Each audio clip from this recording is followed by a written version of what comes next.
YTPC, it's your oh ho ho Uncle Butter coming right back at you. And tonight I have the honor and privilege to participate in my very dear friend Ali, the Great American Docpiper's 2-year YTPC anniversary. I'm going to be smoking some Northwoods out of my OMS KT209, one of the greatest purchases I've ever made in my life. And Salam, if you ever get a chance to watch these videos, I'll tell you 1,000 times that you make a wonderful product. 1,000 times. So, Ali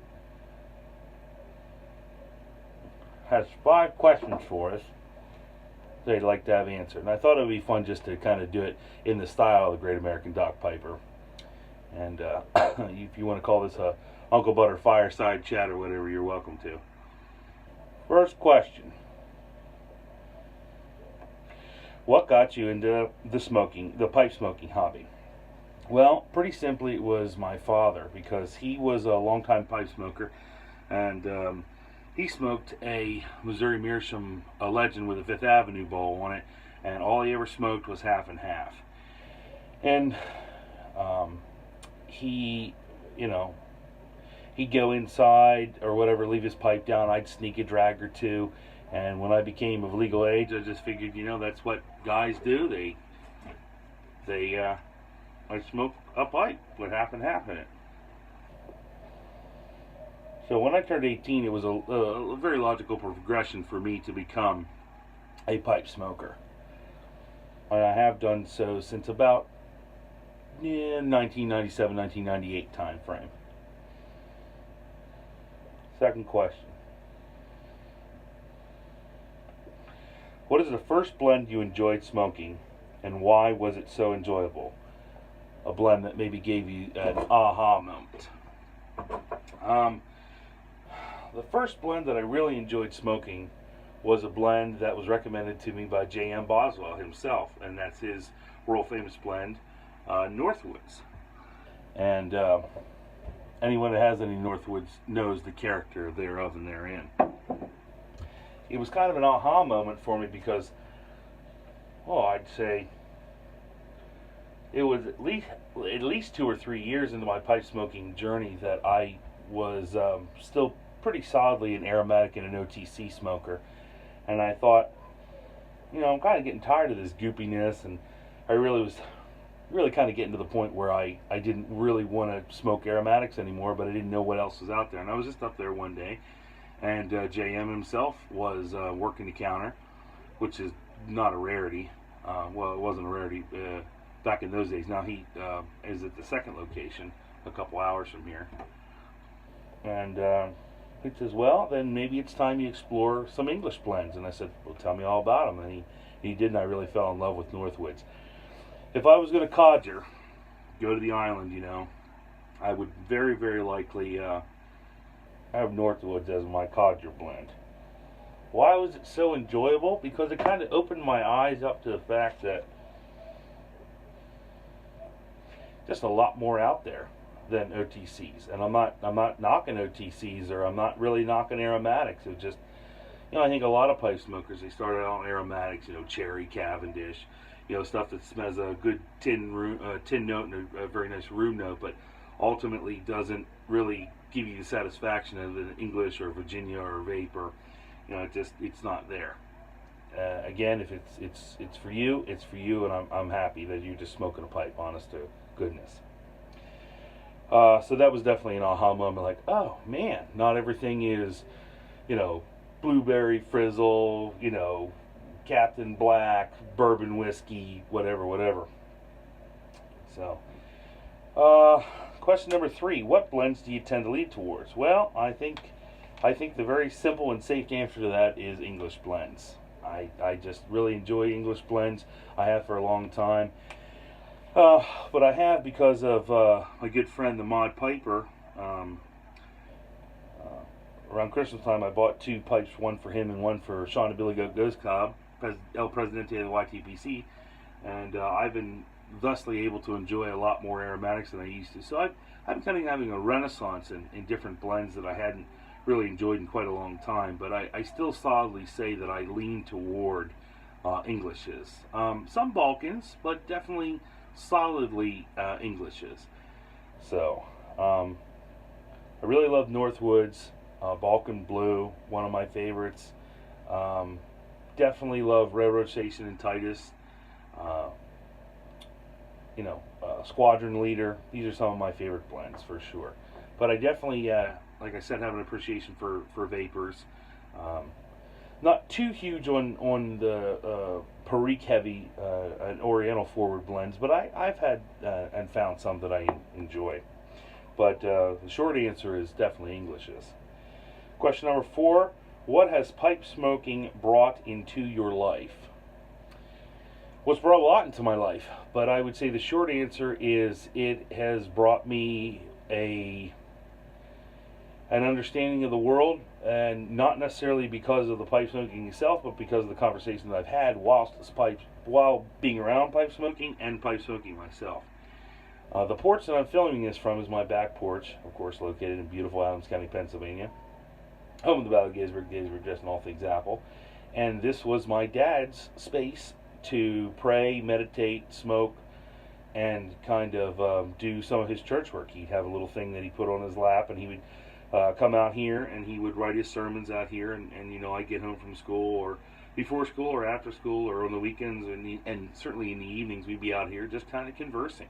My mom read the newspaper out here a lot. This was the spot that we really gravitated towards. So pipe smoking was the reason that we were out here. We could have got together and had that kind of fellowship and family time any place in the house, but we chose to do it on the back porch. So it brought me kind of a feeling of family, and it gave me a feeling.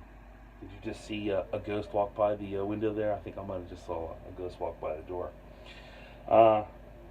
It gave me a real sense of togetherness, and it gave me a sense of normality. And some of the other men and mentors in my life were pipe smokers at the time as well, especially at church, and they'd come right out of church, turn right, go right to a small area right next to the door, and they'd light up a pipe or a cigar or a cigarette or something. So smoking was normal in my life, and certainly pipe smoking was very, very normal. So it's brought me a feeling of understanding, a feeling of camaraderie and fellowship, but it's also directly connected to my primary socialization. Further on down the line, it's brought me a lot of wonderful, wonderful, wonderful friends. Pipe smoking, cigar smoking, they brought me to people like Sean and Billy Goat Ghost Cop. Had I not been working that night and he and Queen Cobb not walked in, I wouldn't have the wonderful brotherhood that I have with them now. Oh, there she is right there. You can see her right there. Yeah, you're on camera now. Yep, you're on camera. You want to come say hello to the camera, which is rolling? Hello. Hello, everyone. Okay. You have anything else of note to say?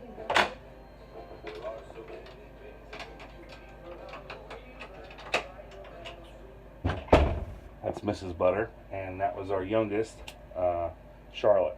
She's just about to turn 1 year old.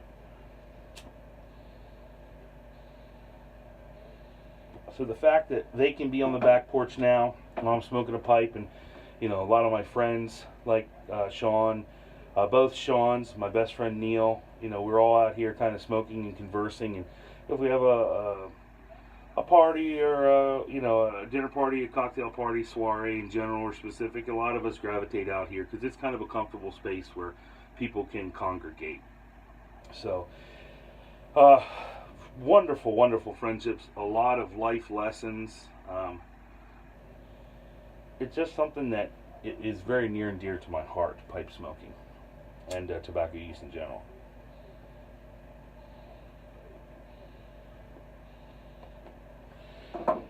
Question number 5.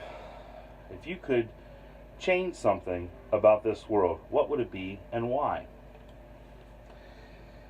Well, I'm going to turn 38 in March, in the middle of March 16th specifically. And the one thing, as I reflected back on this question, because I know I'm right at the end of almost at the deadline, the one thing that I've really, really been irritated and agitated with in almost all those years was the judgmental nature of people.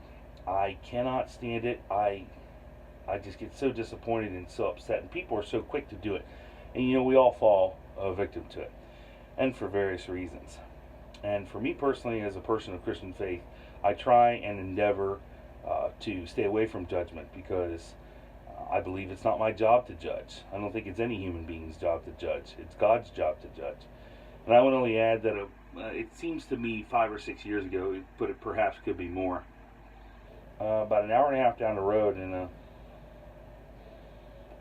moderately sized city or outside there of Lancaster, Pennsylvania, not to be confused with Lancaster, California, Lancaster, Pennsylvania. There's a large community of Amish, Mennonite, and Old Order Mennonite and German Baptist folks out in that general region. Now, if you know anything about those sects of Christianity, you know that they handle their primary education themselves, and they have schools almost entirely dedicated to the education. They all get about an 8th grade education or so. About, like I said, it's 5, maybe it's more, maybe it's close to 10 years old.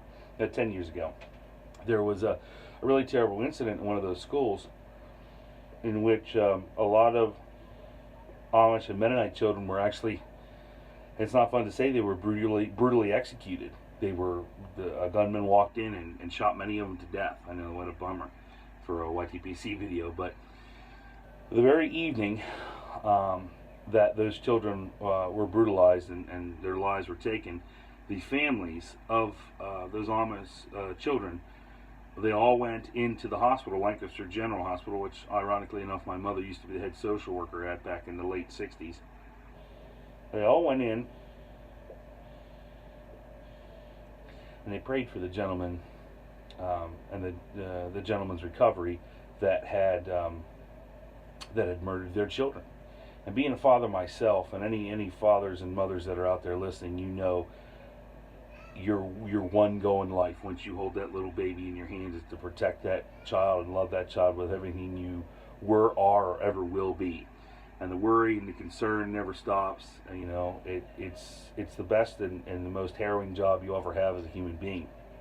And I can honestly say that from my standpoint, it would be almost impossible for me, Uncle Butter, to go and pray for the man that just murdered my children, or one or both of my children. It would, or let alone really anyone else's children. But those people did that because they firmly believed that it is not, was not, and never will be their job to judge other human beings. You want to talk about a high and ennobling character and high principles that people really can espouse and then, you know, stick to. That's at the very top. It's the very top, tippy top. So letting God be the judge of the world, and letting people to truly understand that. Just in my personal life and in my YTPC life and in my scouting life and my Masonic life and in, you know, every moment of our lives, I see judgment going on. As I said, we've all been the judger, and we've all been the person being judged, and, you know, ultimately it only makes you look like a fool. So I wish that the world was without judgment. Not discernment or comparison or contrast, but just judgment. It's a very negative thing, and I know people like to take their ideological fingers, reach out and go, I'm in this circle and you're in this circle, so this means only the people in this circle are valid. The people in this circle are infidels, or the people in this circle or whatever. Now those people in the second circle, they might have committed atrocities in the world, but they're still, in my estimation, humble though I believe significant it to be, they are not party to and privy of your judgment. They're party and privy to God's judgment. So when we spend our time, you know, likening ourselves, you know, through the process of deification, make ourselves the judge, jury, and executioner of somebody that just has made a mistake, it really irritates me. So if there was there's one thing I could change, it would be the judgmental nature of people. I know that's a little heavy. I'm not trying to be heavy or controversial, start any fights or drama, but that's what I really feel in my heart, brother. I really, truly do. The world would be a better place without all of us, probably, but without our propensity to be judgmental toward one another.